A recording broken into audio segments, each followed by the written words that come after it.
ನಮಸ್ಕಾರ ವೀಕ್ಷಕರೇ, 30 minutes 30 news ವಿಶೇಷ ಬುಲೆಟಿನ್ಗೆ ಸ್ವಾಗತ. ನಾನು ಸೌಮ್ಯ ಮಳಲಿ. ಇವತ್ತಿನ ವಿದ್ಯಮಾನಗಳ ಪ್ರಮುಖ 30 ಸುದ್ದಿಯನ್ನ ಒಂದೊಂದಾಗಿ ನೋಡ್ತಾ ಹೋಗೋಣ. ಅಪಘಾತದಲ್ಲಿ ಸತ್ತವರದ್ದು ಒಂದ್ ಕಥೆಯಾದ್ರೆ ಅಪಘಾತದಲ್ಲಿ ಗಾಯಗೊಂಡವರಿಗೆ ಸೂಕ್ತ ಚಿಕಿತ್ಸೆ ಸಿಗದೆ ನರಕ ಯಾತನೆ ಅನುಭವಿಸುತ್ತಿದ್ದಾರೆ. ನಿನ್ನೆ ಗಾಯಾಳು ಮಹೇಂದ್ರರನ್ನ ನಿಮಾನ್ಸ್ ಆಸ್ಪತ್ರೆಗೆ ಕರೆತರಲಾಗಿತ್ತು. ಆದರೆ ಮಹೇಂದ್ರಗೆ ಬೆಡ್ ಸಿಗದೆ ಆಸ್ಪತ್ರೆಯಲ್ಲಿ ಪರದಾಡಿದ್ದಾರೆ. ಮಹೇಂದ್ರನ ಸ್ಪೈನಲ್ ಕಾರ್ಡ್ಗೆ ತೀವ್ರ ಪ್ರಮಾಣದ ಸಮಸ್ಯೆಯಾಗಿದೆ. ಸತಾಯಿಸಿ ನಿಮಾನ್ಸ್ ಆಸ್ಪತ್ರೆಯಲ್ಲಿ ಅಡ್ಮಿಟ್ ಮಾಡಿಕೊಳ್ಳಲಾಯಿತು. ಆದರೆ ಸಿಬ್ಬಂದಿ ಮಾತ್ರ ಐಸಿಯು ಬೆಡ್ ನೀಡಿಲ್ಲ. ಈತ ಚಿಕಿತ್ಸೆಗೆ ಹಣವಿಲ್ಲದೆ ಆಸ್ಪತ್ರೆ ಬಳಿ ಮಹೇಂದ್ರ ಪೋಷಕರು ಕಣ್ಣೀರು ಹಾಕಿದರು. ತುಮಕೂರು ಬಂದ್ವಿ. ತುಮಕೂರಿಂದ ಬೆಂಗಳೂರಿಗೆ ಹೇಳಿದ್ರು. ಬೆಂಗಳೂರು ನಿಮಾನ್ಸ್ ಹತ್ರ ಬಂದ್ವಿ. ನಿಮಾನ್ಸ್ನಲ್ಲಿ ಇಲ್ಲಪ್ಪ ನಮ್ಗೆ ಬೆಡ್ ಇಲ್ಲ, ಆಕ್ಸಿಜನ್ ಇಲ್ಲ, ಬೇರೆ ಕಡೆ ಎಲ್ಲ ನಾವು ಹೋಗ್ಬಿರಿ ಅಂತ ಹೇಳಿದ್ರು. ಅಲ್ಲಿಂದ ಪ್ರೈವೇಟ್ ಹಾಸ್ಪಿಟ್ಲ್ ಬಂದ್ವಿ. ಅವರು ಇಲ್ಲಿ ಅಡ್ಮಿಷನ್ ಮಾಡ್ಕೊಂಡ್ರು. ಮಾಡ್ಕೊಂಡೇ ಏನು ಮಾಡ್ತೀರಾ ನೀವು ಅಂದರು. ನಾವು ಕೂಲಿ ಮಾಡ್ತಿದ್ವಿ. ಅಂದರೆ ಅಲ್ಲ, ಆಪ್ರೇಷನ್ ಮಾಡಬೇಕು ನಿಮ್ಮ ಮಗನಿಗೆ, ಆಗ್ಬೋದಾಗಿ ಒಂದು 10 ಲಕ್ಷ ಟೈಮು ಹೇಳೋಕ್ಕಾಗಲ್ಲ, ಮೇಲೆ ಆಗ್ಬೋದು, ಹೊರಗಡೆ ಆಗ್ಬೋದು, ಅಷ್ಟು ಮಾತ್ರ ಹೇಳಿದ್ದಾರೆ. ದಯವಿಟ್ಟು ನಮ್ಮ ಮಗನ ಉಳಿಸ್ಕೊಡಿ ಸರ್, ಅಂದರೆ ನಾವೇನು ಮಾಡೋಣಪ್ಪ ಅಂತ ಹೇಳಿ. ಉಕ್ರೇನ್ ಹಾಗೂ ರಷ್ಯಾ ಯುದ್ಧದಲ್ಲಿ ಸಾವನ್ನಪ್ಪಿದ ಕನ್ನಡಿಗ ನವೀನ್ ಮೃತದೇಹ 21 ದಿನಗಳ ಬಳಿಕ ತವರಿಗೆ ತರಲಾಗ್ತಾ ಇದೆ. ದುಬೈನಿಂದ ನಾಳೆ ಬೆಂಗಳೂರಿಗೆ ಮೃತದೇಹ ಆಗಮಿಸಲಿದ್ದು, ಇಲ್ಲಿಂದ ನೇರವಾಗಿ ಹಾವೇರಿಯ ಚಳಗೇರಿಗೆ ಕೊಂಡೊಯ್ಯಲಾಗುತ್ತೆ. ಹೀಗಾಗಿ ನವೀನ್ ಅಂತಿಮ ದರ್ಶನಕ್ಕೆ ಜಿಲ್ಲಾಡಳಿತ ಸಕಲ ಸಿದ್ಧತೆಯನ್ನ ಮಾಡಿಕೊಂಡಿದೆ. ಮನೆ ಮುಂದೆ ಶಾಮಿಯಾನ ಹಾಕಲಾಗಿದ್ದು, ಹಿರಿಯ ಪೊಲೀಸ್ ಅಧಿಕಾರಿಗಳು ಭದ್ರತಾ ವ್ಯವಸ್ಥೆ ಪರಿಶೀಲನೆ ನಡೆಸಿದ್ರು. ಇನ್ನು ನವೀನ್ ಅಂತ್ಯಕ್ರಿಯೆಯಲ್ಲಿ ಸಿಎಂ ಬೊಮ್ಮಾಯಿ ಭಾಗವಹಿಸಲಿದ್ದಾರೆ. ಬೆಂಗಳೂರಿನ ನಂದಿನಿ ಲೇಔಟ್ನಲ್ಲಿ ಮಹಿಳೆ ಮೇಲೆ ಆಸಿಡ್ ಅಟ್ಯಾಕ್ ಆಗಿದೆ. ಮಾರ್ಚ್ 18ರಂದು ಮನೆಯ ಜಗಲಿಯಲ್ಲಿ ಮಲಗಿದ್ದ ರಂಗಭೂಮಿ ಕಲಾವಿದೆ ದೇವಿ ಅನ್ನೋರ ಮೇಲೆ ಆಸಿಡ್ ದಾಳಿ ಮಾಡಿದ್ದಾರೆ. ಪ್ರಕರಣ ಸಂಬಂಧ 3 ಬಂಧಿಸಿರೋ ನಂದಿನಿ ಲೇಔಟ್ ಪೊಲೀಸರು ಪ್ರಕರಣವನ್ನ ತನಿಖೆ ಮಾಡ್ತಾ ಇದ್ದಾರೆ. ದೇವಿಯ ಮಾತಿನಿಂದಾಗಿ ರಮೇಶ್ ಅನ್ನೋರ ಹೆಂಡತಿ ಮಕ್ಕಳು ಮನೆ ಬಿಟ್ಟು ಹೋಗಿದ್ರಂತೆ. ಇದರಿಂದ ದೇವಿಗೆ ತಕ್ಕ ಪಾಠ ಕಲಿಸಬೇಕು ಅಂತ ರಮೇಶ್ ಹೊಂಚ್ ಹಾಕ್ತಾ ಇದ್ದ. ತನ್ನ ನೋವನ್ನ ಗೆಳತಿ ಸ್ವಾತಿಗೆ ಹೇಳಿದಂತೆ ಯೋಗೇಶ್ ನನ್ನ ಪರಿಚಯ ಮಾಡಿಕೊಟ್ಟಿದ್ದಾಳೆ ಸ್ವಾತಿ. 10,000 ರೂಪಾಯಿಗೆ ಸುಪಾರಿ ಕೊಟ್ಟು ಆಸಿಡ್ ದಾಳಿ ಮಾಡಿಸಿದ್ದಾರೆ. ಪಠ್ಯಪುಸ್ತಕದಲ್ಲಿ ಭಗವದ್ಗೀತೆ ಅಳವಡಿಸುವ ವಿಚಾರ ದೊಡ್ಡ ಮಟ್ಟಿಗಿನ ಚರ್ಚೆ ಹುಟ್ಟುಹಾಕಿದೆ. ಈ ಬಗ್ಗೆ ರಿಯಾಕ್ಟ್ ಮಾಡಿದ ಸಚಿವ ಅಶೋಕ್, ಭಗವದ್ಗೀತೆ ಅನ್ನೋದು ಭಾರತದ ನರನಾಡಿಯಲ್ಲಿ ಬಂದಿದೆ. ಭಗವದ್ಗೀತೆ ನಮ್ಮ ನೆಲದ ಸಂಸ್ಕೃತಿಯೂ ಹೌದು. ಕಾಂಗ್ರೆಸ್ನವರಿಗೆ ಓಟ್ ಬೇಕು, ಅದಕ್ಕಾಗಿ ವಿರೋಧ ಮಾಡ್ತಿದ್ದಾರೆ. ಈ ನೆಲದಲ್ಲಿ ಹುಟ್ಟಿದ ಕ್ರಿಶ್ಚಿಯನ್, ಹಿಂದೂ, ಮುಸ್ಲಿಂ ಯಾರೇ ಇರಬಹುದು, ಎಲ್ಲರೂ ಅಣ್ಣ ತಮ್ಮಂದಿರಂತೆ. ಭಗವದ್ಗೀತೆ ಅಳವಡಿಕೆಗೆ ವಿರೋಧ ಮಾಡಿದ್ದೇ ಆದಲ್ಲಿ ಕಾಂಗ್ರೆಸ್ ಮುಕ್ತ ರಾಜ್ಯವಾಗತ್ತೆ ಅಂತ ಕೈ ನಾಯಕರಿಗೆ ಟಾಂಗ್ ಕೊಟ್ಟಿದ್ದಾರೆ. ನಮ್ಮ ಪರಂಪರೆ, ನಮ್ಮ ವಿಚಾರಗಳನ್ನ ನಾವು ಕಲಿಯುವಂಥದ್ದು, ನೋಡುವಂಥದ್ದು ತಪ್ಪೇನಲ್ಲ. ಅಲ್ಲ, ವಿರೋಧ ಮಾಡಬೇಕು ಅಂತ ಅವ್ರು ವಿರೋಧ ಮಾಡ್ತಾರೆ. ಪಾಪ ಅವರು ವೋಟ್ ಬೇಕಷ್ಟೇ. ವೋಟ್ಗೋಸ್ಕರ ರಾಜಕಾರಣ ಮಾಡಬಾರ್ದು. ಇದು ಚಾಲ್ತಿಗೆ ಬರುವಂಥದ್ದು. ಅದನ್ನ ಮುಖ್ಯಮಂತ್ರಿಗಳು, ಶಿಕ್ಷಣ ಸಚಿವರು ಕುಳಿತು ತೀರ್ಮಾನ. ಕಾಶ್ಮೀರ ಫೈಲ್ಸ್ ಭಗವದ್ಗೀತೆ ವಿಚಾರದಲ್ಲಿ ಕಾಂಗ್ರೆಸ್ ಇಬ್ಬಗೆ ನೀತಿ ವಿರುದ್ಧ ಆರ್ಎಸ್ಎಸ್ ಹಿರಿಯ ನಾಯಕ ಕಲ್ಲಡ್ಕ ಪ್ರಭಾಕರ್ ಭಟ್ ಕಿಡಿಕಾರಿದ್ದಾರೆ. ಹಿಜಾಬ್ ವಿಚಾರ ಇವರಿಗೆ ದೊಡ್ಡ ವಿಷಯ ಆಗಿಲ್ಲ, ಆದರೆ ಹುಡುಗರು ಕೇಸರಿ ಶಾಲ್ ಹಾಕಿರುವುದು ದೊಡ್ಡ ವಿಷಯ ಆಗಿದೆ. ನೀವು ಆಕ್ಷನ್ ನಿಲ್ಲಿಸಿ, ರಿಯಾಕ್ಷನ್ ತನ್ನಿಂತಾನೇ ನಿಲ್ಲುತ್ತೆ ಅಂತ ವಾಗ್ದಾಳಿ ನಡೆಸಿದ್ರು.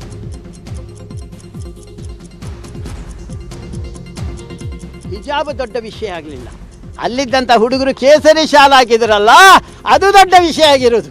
ಕೇಸರಿ ಶಾಲ್ ತಾಯಿಗೆ ಮಾಡಿ ಇರಬೇಕು, ಅವರೇ ಹಾಗೆ ಕೇಸರಿ ಹಾಕಿದ್ರು. ಅದೇ ಪ್ರಶ್ನೆ ಇವತ್ತು ಅವರು ಮಾತಾಡ್ತಾ ಇರೋ ಗೋತ್ರದಲ್ಲಿ, ನೀವು ಮುಸಲ್ಮಾನರು ಕೊಂದರು, ನೀವು ಯಾಕೆ ಆಕ್ರಮಣ ಮಾಡಲಿಕ್ಕೆ ಹೋದ್ರಿ? ನಾವು ರಿಯಾಕ್ಷನ್ ಮಾತ್ರ ಮಾಡಿದ್ದು, ಅದಕ್ಕೆ ನಾವು ಆ್ಯಕ್ಷನ್ ಮಾಡೋದಿಲ್ಲ. ನೀವು ಆ್ಯಕ್ಷನ್ ನಿಲ್ಲಿಸಿ, ರಿಯಾಕ್ಷನ್ ತನ್ನಿಂತಾನೇ ನಿಲ್ತದೆ. ಹಿಜಾಬ್ ದೊಡ್ಡ ವಿಷಯ ಆಗಲಿಲ್ಲ, ಅಲ್ಲಿದ್ದಂಥ. ಕಾಶ್ಮೀರ ಫೈಲ್ಸ್ ಸಿನಿಮಾ ನೋಡಿದ ಕಾಂಗ್ರೆಸ್ ನಾಯಕರ ವಿರುದ್ಧ ಸಂಸದ ಪ್ರತಾಪ್ ಸಿಂಹ ಕಿಡಿಕಾರಿದ್ದಾರೆ. ಸತ್ಯ ಸ್ವೀಕರಿಸೋದಕ್ಕೆ ಎದೆಗಾರಿಕೆ ಬೇಕು. ಅವರೇ ಮಾಡಿದ ಅಪರಾಧವನ್ನ ಅವರೇ ನೋಡಲು ಹೇಗೆ ಸಾಧ್ಯ? ಆದರೆ ಜನ ನೋಡ್ತಿದ್ದಾರೆ, ಅವರಿಗೆ ಸತ್ಯದ ಅರಿವಾಗಿದೆ. ಜೈ ಭೀಮ್ ಸಿನಿಮಾ ಬಿಡುಗಡೆಯಾಗಿದ್ದು ಓಟಿಟಿಯಲ್ಲಿ ತೆರಿಗೆ ವಿನಾಯಿತಿ ಕೊಡಲು ಹೇಗೆ ಸಾಧ್ಯ ಅಂತ ಟಾಂಗ್ ಕೊಟ್ಟಿದ್ದಾರೆ. ಸತ್ಯವನ್ನ ಒಪ್ಪಿಕೊಳ್ಳೋದಕ್ಕೆ, ಸ್ವೀಕರಿಸೋದಕ್ಕೆ ಎದೆಗಾರಿಕೆ ಬೇಕಾಗುತ್ತೆ. ಕಾಂಗ್ರೆಸ್ನವ್ರ ಹತ್ರ ಅದಿಲ್ಲ. ಅದು ಅವ್ರು ಮಾಡಿರೋ ಪಾಪ ಕರ್ಮಗಳು ಏನಿದೆಯಲ್ಲ, ಅದು ಅವರು ಅಲ್ಲಿ ಹೋಗಿ ಹೆಂಗೆ ನೋಡೋಕ್ಕಾಗುತ್ತೆ ಅವ್ರನ್ನ? ಅದಕ್ಕೋಸ್ಕರ ಅವ್ರು ನೋಡೋಕ್ಕೆ ಇಷ್ಟಪಡಲ್ಲ. ಆದರೆ ದೇಶದ ಜನ ನೋಡ್ತಾ ಇದ್ದಾರೆ, ದೇಶದ ಜನಕ್ಕೆ ಅರ್ಥವಾಗ್ತಾ ಇದೆ. ಕಾಶ್ಮೀರ್ ಫೈಲ್ಸಲ್ಲಿ ಇರುವಂಥ ಒಂದೊಂದು ಘಟನೆ ಕೂಡ ನೈಜ ಘಟನೆ ಆಧಾರಿತವಾದಂತಹ ಹಾಗೂ ವೆಲ್ ಡಾಕ್ಯುಮೆಂಟೆಡ್ ಇನ್ಸಿಡೆಂಟ್ಗಳ ಪ್ರತಿಬಿಂಬನೆ ಆಗಿದೆ. ಹಾಗಾಗಿ ಇಡೀ ದೇಶದ ಜನಕ್ಕೆ ಅದು ಗೊತ್ತಾಗ್ತಾ ಇದೆ. ಪಂಚತಂತ್ರವನ್ನು ಬರೆದಂಥವ್ರು, ಚರಕವನ್ನು ಕೊಟ್ಟಂಥವಂಥವ್ರು, ಅಂತಹ ಒಂದು ನಾಡನ್ನು ಇವತ್ತು ಧ್ವಂಸ ಮಾಡಿ ಅಲ್ಲಿ ಇವತ್ತು ಭಯೋತ್ಪಾದಕರ ತಾಣವಾಗಿ ಮಾಡಿದ್ದು ಯಾರು ಅಂತ ಹೇಳ್ಬಿಟ್ಟು ಜನಕ್ಕೂ ಕೂಡ ಗೊತ್ತಿದೆ. ಈ ಕಾಶ್ಮೀರ್ ಫೈಲ್ಸನ್ನು ನೋಡಿದಾಗಲೂ ಕೂಡ ಜನಕ್ಕೆ ಮತ್ತೊಮ್ಮೆ ಮನವರಿಕೆ ಆಗ್ತಾ ಇದೆ. ಆಮೇಲೆ ಇನ್ನು ಕೆಲವರು ಕಾಂಗ್ರೆಸ್ನವ್ರು ಹೇಳಿದ್ದಾರೆ, ಇದು ಏನು ಜೈ ಭೀಮಿಗೆ ಟ್ಯಾಕ್ಸ್ ಫ್ರೀನ ಕೊಡಲಿಲ್ಲ, ಇದಕ್ಕೆ ಕೊಟ್ಟಿದ್ದಾರೆ ಅಂತ ಹೇಳ್ಬಿಟ್ಟು. ಆ ಕಾಂಗ್ರೆಸ್ನ ನಾಯಕನ ಹೆಸರು ಹೇಳಲಿಕ್ಕೆ ಹೋಗಲ್ಲ. ಆ ಜೈ ಭೀಮ್ ಸಿನಿಮಾವನ್ನು OTTನಲ್ಲಿ ರಿಲೀಸ್ ಮಾಡಿತ್ತು. ಅಲ್ಲಿ ಎಲ್ಲಿ ಟ್ಯಾಕ್ಸ್ ಫ್ರೀ ಕೊಡೋಕ್ಕಾಗುತ್ತೆ? ಅಲ್ಲೇನಂದ್ರೆ ಡೇಟಾ ಫ್ರೀ ಕೊಡ್ಬೇಕಾ ಅಲ್ಲಿ? ಹಂಗಾದ್ರೆ ಈ ಕನಿಷ್ಠ ಜ್ಞಾನ ಇಲ್ದಲೆ ಅವನು ದೊಡ್ಡ ಕಾಂಗ್ರೆಸ್ ಲೀಡರ್ ಥರ ಯಾವಾಗ ನೋಡ್ರಿ ಮಾತೆತ್ತಿರು ಬರೀ ಪೆದ್ದತನನೇ ಹೊರಗಡೆ ಬರ್ತಿತ್ತು. ರಾಜ್ಯ ರಾಜಕೀಯದಲ್ಲಿ ಸಂಪುಟ ಸರ್ಕಸ್ ಜೋರಾಗಿದೆ. ಹೇಗಾದ್ರೂ ಸರಿ ಈ ಬಾರಿ ಮಂತ್ರಿ ಪಟ್ಟಕ್ಕೇರಲೇಬೇಕು ಅಂತ ಹಲವರು ಇನ್ನಿಲ್ಲದ ಸರ್ಕಸ್ ಶುರು ಮಾಡಿದ್ದಾರೆ.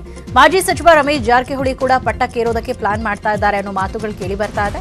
ಈ ಬಗ್ಗೆ ಬಾಲಚಂದ್ರ ಜಾರಕಿಹೊಳಿ ಪ್ರತಿಕ್ರಿಯೆ ನೀಡಿದ್ದು, ಏಪ್ರಿಲ್ನಲ್ಲಿ ಸಚಿವ ಸಂಪುಟ ವಿಸ್ತರಣೆ ಮಾಡೋ ಸಾಧ್ಯತೆ ಇದೆ. ಕೇಸ್ ಕ್ಲಿಯರ್ ಆದ್ಮೇಲೆ ಸಚಿವರನ್ನಾಗಿ ಮಾಡ್ತೀವಿ ಅಂತ ಪಕ್ಷದ ನಾಯಕರು ಹೇಳಿದ್ರು. ಹೀಗಾಗಿ ಆದಷ್ಟು ಬೇಗ ಸಚಿವರಾಗ್ತಾರೆ ಅನ್ನೋ ನಿರೀಕ್ಷೆ ಇದೆ ಅಂತ ಹೇಳಿದ್ದಾರೆ. ಈಗ ನೋಡೋಣ, ಮೋಸ್ಟ್ಲಿ ಏಪ್ರಿಲಲ್ಲಿ ಮಾಡ್ಬೋದು ಅಂತೇಳಿ ಅಂತ ಇದ್ದಾರೆ. ಸೊ ಅವಾಗೆಲ್ಲ ಅವಕಾಶ ಸಿಗ್ಬೋದು ರೀ, ಎಲ್ಲ ಒಳ್ಳೇದಾಗುತ್ತೆ ಬೆಳಗಾಂ ಜಿಲ್ಲೆಗೆ. ರಮೇಶ್ ಜಾರಕಿಹೊಳಿ ಅಲ್ಲ ಈಗ ಅವರು ಈಗ ನೋಡ್ರಿ, ಯಾಕಂದ್ರೆ ಕೋರ್ಟ್ ನೆಪ ಹೇಳ್ಕೊಂಡೆ ಮತ್ತೆ ಮುಂದೂಡುವಂತ ಅಲ್ಲ ನೋಡ್ರಿ, ಈಗ ಲಾಸ್ಟ್ ಟೈಮ್ CD ಪ್ರಕರಣ ಆದ ನಂತರ ಅದೊಂದು ನೆವ ಇಟ್ಟು ರಿಸೈನ್ ಮಾಡಿದ್ರು ಅವರು. ಈ ಕೋರ್ಟಲ್ಲಿ ಕೇಸ್ ಮುಗಿತದ್ರಿ, ಯಾಕಂದ್ರೆ PL ಮೀನ್ ಹಾಕಿದ್ರಲ್ಲ ರೀ, ಹೈಕೋರ್ಟಲ್ಲಿ ಆರ್ಡರ್ ಹಾಕಲು ಸುಪ್ರೀಂ ಕೋರ್ಟ್ಗೆ ಹೋದ್ರು. ಸುಪ್ರೀಂ ಕೋರ್ಟಲ್ಲಿ ವಾಪಸ್ ಹೈಕೋರ್ಟಲ್ಲಿ ಡಿಸಿಷನ್ ತೊಗೊಂಡ್ರು. ಅವ್ರ ಕೇಸ್ ಕ್ಲಿಯರ್ ಆಗಿದೆ. ಪಕ್ಷದಲ್ಲಿ ಅದನ್ನೇ ಹೇಳ್ತಿದ್ರು, ಅವ್ರ ಕೇಸ್ ಕ್ಲಿಯರ್ ಆದ ನಂತರ ಮಿನಿಸ್ಟರ್ ಅಂದರು ಕ್ಲಿಯರ್ ಆಗಿದೆ. ರಮೇಶ್ ಜಾರಕಿಹೊಳಿ ಆದಷ್ಟು ಬೇಗನೆ ಒಳ್ಳೇದಾಗಲಿ ಅಂತೇಳಿ ನಾವು ಹಾರೈಸ್ತೀವಿ. ಕಾಂಗ್ರೆಸ್ ಅಧಿಕಾರಕ್ಕೆ ಬಂದ್ರೆ ನಾನೇ CM ಆಗ್ತೀನಿ, ನನ್ನ ಹತ್ತಿರಾನು ದುಡ್ಡಿದೆ, ನಾನು ಯಾರಿಗೂ ಕಡಿಮೆ ಇಲ್ಲ ಅಂತ ದಾವಣಗೆರೆಯಲ್ಲಿ ಶಾಮನೂರ್ ಶಿವಶಂಕರಪ್ಪ ಹೊಸ ಬಾಂಬ್ ಸಿಡಿಸಿದ್ದಾರೆ. 2023ರಲ್ಲಿ ಕಾಂಗ್ರೆಸ್ ಪಕ್ಷ ಅಧಿಕಾರಕ್ಕೆ ಬಂದ್ರೆ ನಾವು ಮುಖ್ಯಮಂತ್ರಿ ಆಕಾಂಕ್ಷಿ. DK ಶಿವಕುಮಾರ್ ಸಿದ್ದರಾಮಯ್ಯ ಜೊತೆ ನಂದು ಸ್ಪರ್ಧೆ ಇದೆ ಅಂತ ಕಾಂಗ್ರೆಸ್ ಹಿರಿಯ ನಾಯಕ ಶಾಮನೂರ್ ಶಿವಶಂಕರಪ್ಪ ಹೇಳಿದ್ರು.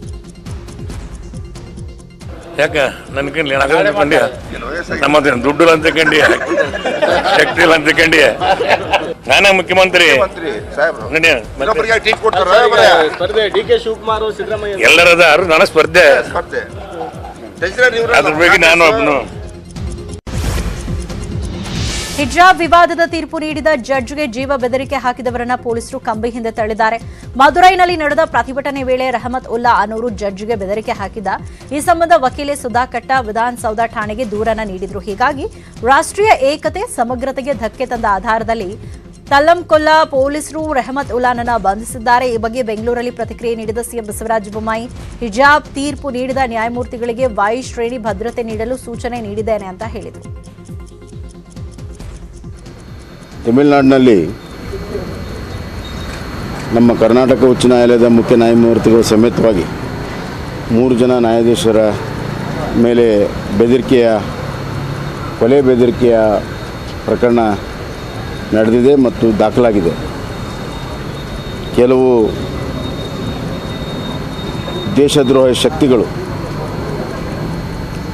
ಈ ದೇಶದ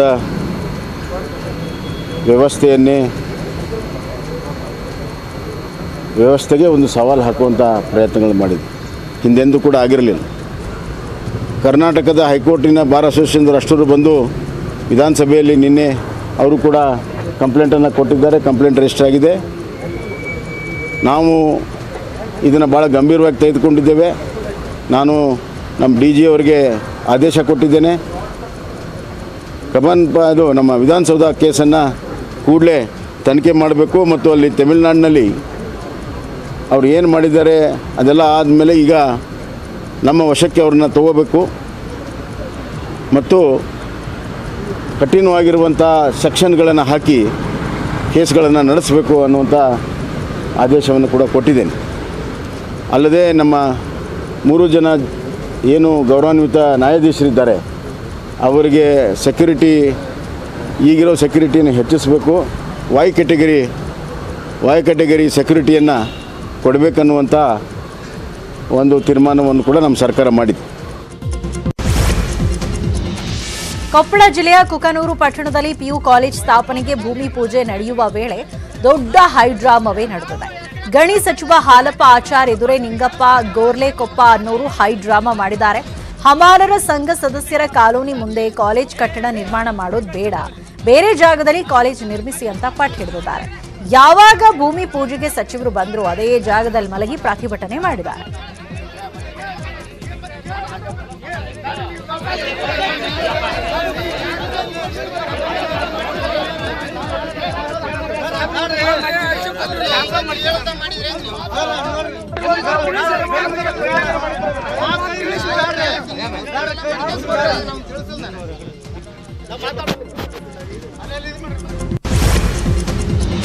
ಮಡಿಕೇರಿ ಸ್ಕ್ವೇರ್ ಯೋಜನೆಗೆ ಸರ್ಕಾರ ಎಳ್ಳು ನೀರು ಬಿಟ್ಟಿದೆ. 2018ರಲ್ಲಿ ಕೊಡಗಿನಲ್ಲಿ ರಣಭೀಕರ ಭೂಕುಸಿತ ಆಗಿತ್ತು. ಮಡಿಕೇರಿ ಐತಿಹಾಸಿಕ ಕೋಟೆಗೆ ಆಪತ್ತು ಎದುರಾಗಿತ್ತು. ಭೂಕುಸಿತವಾಗದಂತೆ ತಡೆಗೋಡೆ ನಿರ್ಮಾಣಕ್ಕೆ ಅಂದಿನ ಸಮ್ಮಿಶ್ರ ಸರ್ಕಾರ 4.70 ಕೋಟಿ ಬಿಡುಗಡೆ ಮಾಡಿತ್ತು. ತಡೆಗೋಡೆ ಜೊತೆಗೆ ಮಡಿಕೇರಿ ಸ್ಕ್ವೇರ್ ನಿರ್ಮಿಸುವುದಾಗಿ ಸರ್ಕಾರ ಹೇಳಿತ್ತು. ಆದರೆ ಮಡಿಕೇರಿ ಸ್ಕ್ವೇರ್ ಬದಲಿಗೆ 4.70 ಕೋಟಿ ಮೊತ್ತದಲ್ಲಿ ಕೇವಲ ತಡೆಗೋಡೆ ನಿರ್ಮಿಸಲಾಗಿದೆ. ಸರ್ಕಾರ ಜನರ ತೆರಿಗೆ ಹಣವನ್ನ ಗುಳುಂ ಮಾಡ್ತಾ ಇದೆ ಅಂತ ಸ್ಥಳೀಯರು ಅಸಮಾಧಾನ ಹೊರಹಾಕಿದ್ದಾರೆ. BJP ಸರ್ಕಾರ ಬಂದರೆ ಯಾವ ರೀತಿಯ ಒಂದು ಯೋಜನೆಯನ್ನು ಕೂಡ ಸರಿಯಾಗಿ ರೂಪಿಸೋದಿಲ್ಲ ಅಂತ ಹೇಳೋದಕ್ಕೆ ಇದೇ ಒಂದು ದೊಡ್ಡ ಕೈಗನ್ನಡಿ ಅಂತ ಹೇಳೋದನ್ನು ನಾನು ಮೊದಲಾಗಿ ಹೇಳಲಿಕ್ಕೆ ಇಚ್ಛೆಪಡ್ತೇನೆ. ಎಲ್ಲಿ ಇತಿಹಾಸನ ಇವರು ಅಷ್ಟೊಂದು ಉತ್ತಮವಾದ ಒಂದು ಕಾನ್ಸೆಪ್ಟ್ ಇಟ್ಟು ಒಂದು ಇದಿಟ್ಟು ಮಾಡಿದಾಗ ಇವತ್ತು ಅದನ್ನು ಅರ್ಧಕ್ಕೆ ನಿಲ್ಲಿಸಿ ಇವತ್ತು ಅದನ್ನು ಮಾಡೋದಿಲ್ಲ ಅಂತ ಹೇಳಿದ್ರೆ, ಇವತ್ತು ಆಗೋದಿಲ್ಲ ಅಂತ ಹೇಳಿದ್ರೆ ಇದರ ಅರ್ಥ ಏನು? ಅದಕ್ಕಾಗಿ 4.25 ಕೋಟಿ 5 ಕೋಟಿ ರೂಪಾಯಿ ಹಣ ಖರ್ಚು ಮಾಡಬೇಕಿತ್ತ?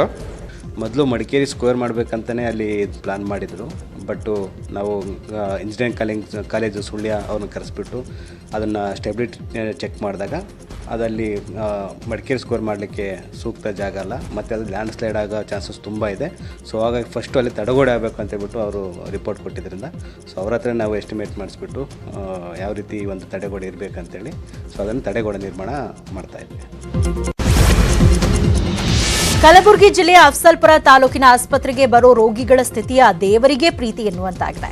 ಡಯಾಲಿಸಿಸ್ ಯಂತ್ರ ಕೆಟ್ಟು ಅದೆಷ್ಟೋ ದಿನಗಳಾಗಿದೆ. ಇದರಿಂದಾಗಿ ಡಯಾಲಿಸಿಸ್ ಚಿಕಿತ್ಸೆ ಸಿಗದೆ 3 ದಿನದಲ್ಲಿ 4 ರೋಗಿಗಳು ಸಾವನ್ನಪ್ಪಿದ್ದಾರೆ. ಆಸ್ಪತ್ರೆಗೆ ಭೇಟಿ ನೀಡಿದ ಶಾಸಕ MY ಪಾಟೀಲ್ ಜಿಲ್ಲಾ ಆರೋಗ್ಯಾಧಿಕಾರಿ ಡಾಕ್ಟರ್ ಶರಣ ಬಸಪ್ಪಾರಿಗೆ ಕ್ಲಾಸ್ ತಗೊಂಡಿದ್ದಾರೆ. ತಾಲೂಕು ಆಸ್ಪತ್ರೆಯಲ್ಲಿ 12 ಡಯಾಲಿಸಿಸ್ ರೋಗಿಗಳು ಚಿಕಿತ್ಸೆ ಪಡಿತಾ ಇದ್ದು, ಕೊರೋನಾ ಸಂದರ್ಭದಲ್ಲಿ ಆಕ್ಸಿಜನ್ ಕೊರತೆಯಿಂದಾಗಿ 6 ರೋಗಿಗಳು ಸಾವನ್ನಪ್ಪಿದ್ರು. ಆದರೂ ಸಹ ಆಸ್ಪತ್ರೆಯ ಅವ್ಯವಸ್ಥೆ ಬದಲಾಗಿಲ್ಲ.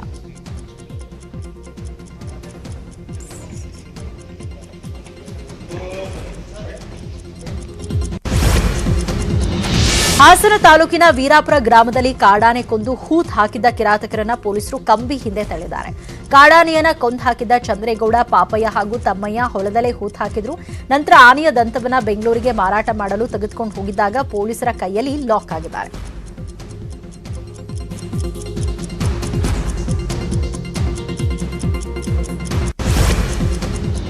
ಹೋಳಿ ಹಬ್ಬದಲ್ಲಿ ಬಣ್ಣದಾಟ ಆಡಿ ಕೆರೆಯಲ್ಲಿ ಈಜಲು ಹೋಗಿ 2 ಯುವಕರು ನೀರು ಪಾಲಾಗಿದ್ದಾರೆ.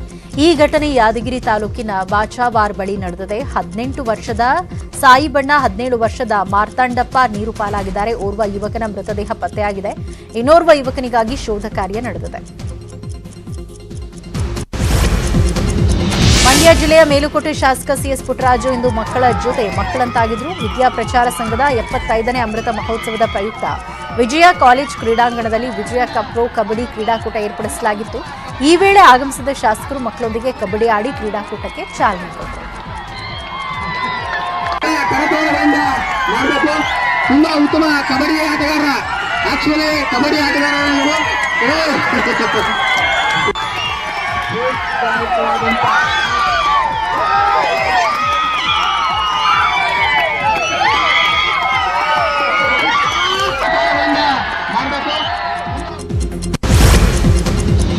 ಕೇರಳದಲ್ಲಿ ಫುಟ್ಬಾಲ್ ಸ್ಟೇಡಿಯಂನಲ್ಲಿ ಭಾರೀ ಅವಘಡವೊಂದು ಸಂಭವಿಸಿದೆ. ಪ್ರೇಕ್ಷಕರ ಗ್ಯಾಲರಿ ಕುಸಿದು 200ಕ್ಕೂ ಹೆಚ್ಚು ಮಂದಿ ಗಾಯಗೊಂಡಿದ್ದಾರೆ.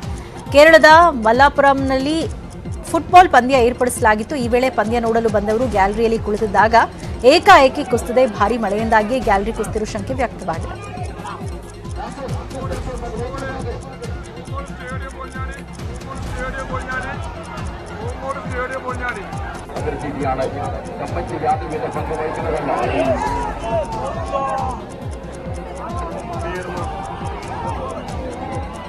Welcome back. ಇನ್ನುಳಿದ ಪ್ರಮುಖ ಸುದ್ದಿಯನ್ನು ಒಂದೊಂದಾಗಿ ನೋಡ್ತಾ ಹೋಗೋಣ. ವಾಣಿಜ್ಯ ನಗರಿ ಹುಬ್ಬಳ್ಳಿಯಲ್ಲಿ ಹೋಳಿ ಹಬ್ಬದ ಸಂಭ್ರಮ ಜೋರಾಗಿದೆ. ರತಿ ಮನ್ಮಥರ ಪ್ರತಿಷ್ಠಾಪನೆ ಮಾಡಿ ಬಣ್ಣದ ಉಕ್ಕುಳಿ ಆಡಿದ್ದು ವಿಮಾನ ನಿಲ್ದಾಣದಲ್ಲಿಯೂ ವಿದೇಶಿ ಪ್ರಯಾಣಿಕರ ಜೊತೆ ಬಣ್ಣದಲ್ಲಿ ಮಿಂದೆದಿದ್ದಾರೆ. ಅತ್ತ ಕಲಬುರಗಿಯಲ್ಲಿ ಪೊಲೀಸ್ ವರಿಷ್ಠಾಧಿಕಾರಿ ಇಶಾ ಪಂತ್ ಕೂಡ ಹೋಳಿ ಎರಚಿ ಭರ್ಜರಿ ಡ್ಯಾನ್ಸ್ ಮಾಡಿದ್ದಾರೆ. ಡೋಲ್ ಬಾಜೆ ಅನ್ನೋ ಸಾಂಗಿಗೆ ಎಸ್ಪಿ ಮೇಡಮ್ ಹೆಜ್ಜೆ ಹಾಕಿದ್ದು ಈ ವಿಡಿಯೋ ಎಲ್ಲೆಡೆ ವೈರಲ್ ಆಗ್ತಾ ಇದೆ. ಇನ್ನು ಬಾಗಲಕೋಟೆಯಲ್ಲೂ ಹೋಳಿ ಸಂಭ್ರಮ ಜೋರಾಗಿದೆ.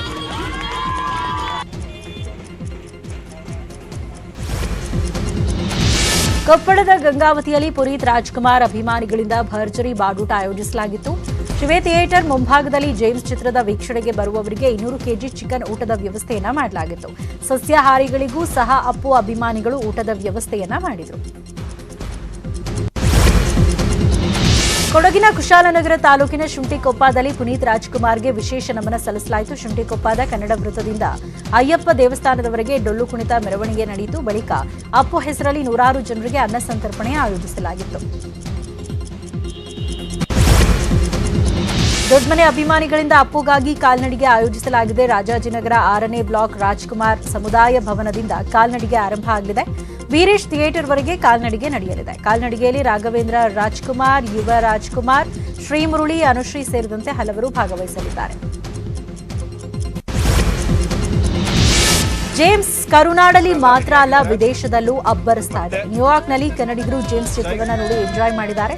ಸಿನಿಮಾ ನೋಡಿದ Puneeth fans twinkle twinkle little star, Puneeth ಈ ಸೂಪರ್ ಸ್ಟಾರ್ ಅಂತ ಕೂಗಿದ್ದಾರೆ. ಅಲ್ಲದೆ ಅಪ್ಪು ಹಾಡುಗಳಿಗೆ ಪುಟಾಣಿ ಮಕ್ಕಳು, ಯುವತಿಯರು ಡಾನ್ಸ್ ಮಾಡಿ ಸಂಭ್ರಮಿಸಿದ್ದಾರೆ. ಜಯ ಅಪ್ಪು, ಮತ್ತೆ ಹುಟ್ಟಿ ಬಾ, ಬೇಗ ಬಾ, ನೆನ್ಪಿ ಸದಾ ಇರ್ಲಿ. ಮತ್ತೆ ಜೇಮ್ಸ್ ಮೂವಿ ಸಖತ್ ಹಿಟ್ ಆಗ್ಲಿ, ಇಂಡಿಯಾದಲ್ಲೂ ಆಗ್ಲಿ, ಅಮೆರಿಕದಲ್ಲೂ ಆಗ್ಲಿ. ನಮ್ಗೊಂದು ತುಂಬಾ ಒಂದು ಅವಕಾಶ ಕೊಟ್ಟಿದ್ದು. ನಾವಿಬ್ರು ಗಂಡ ಹೆಂಡತಿ 20 ವರ್ಷದ ಮೇಲೆ ಮೂವಿ ನೋಡ್ಲಿಕ್ಕೆ ಬರ್ತಾ ಇದ್ದೀವಿ ಥಿಯೇಟರ್ ಅಲ್ಲಿ. ಅದೇ ಒಂದು ಅವಕಾಶ ಸಿಗ್ತಾ. Thank you.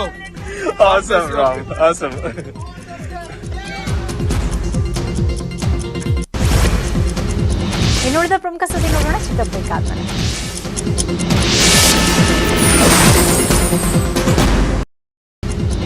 ಇತ್ತೀಚಿನ ದಿನಗಳಲ್ಲಿ ಗ್ರಾಮೀಣ ಕ್ರೀಡೆಗಳು ಕಣ್ಮರೆಯಾಗ್ತಾ ಇವೆ. ಅದರಲ್ಲೂ ಕ್ರಿಕೆಟ್ನಿಂದಾಗಿ ಗ್ರಾಮೀಣ ಕ್ರೀಡೆಗಳು ಲೆಕ್ಕಕ್ಕಿಲ್ಲದಂತಾಗಿದೆ.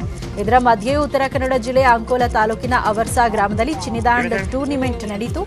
ಗ್ರಾಮೀಣ ಕ್ರೀಡೆಗೆ ಒತ್ತು ನೀಡುವ ನಿಟ್ಟಿನಲ್ಲಿ ವಿಭಿನ್ನ ಪ್ರಯತ್ನ ಮಾಡಲಾಗಿದ್ದು, ಟೂರ್ನಿಮೆಂಟ್ನಲ್ಲಿ 20ಕ್ಕೂ ಹೆಚ್ಚು ತಂಡಗಳು ಭಾಗವಹಿಸಿವೆ.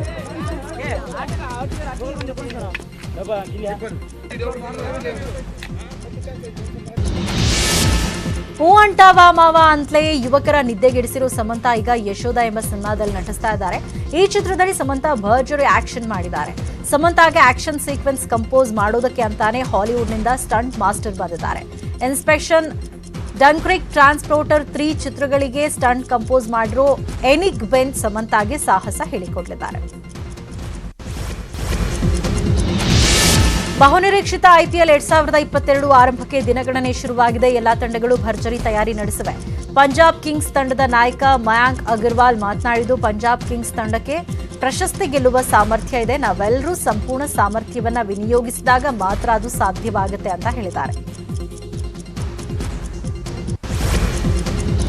ಇದಿಷ್ಟು ಸದ್ಯದ ನ್ಯೂಸ್ ಅಪ್ಡೇಟ್ಸ್. ನೋಡ್ತಾ ಇರಿ ನ್ಯೂಸ್ 18 ಕನ್ನಡ. ಜಾಲ ನಮ್ಮದು, ಬಲ ನಿಮ್ಮದು.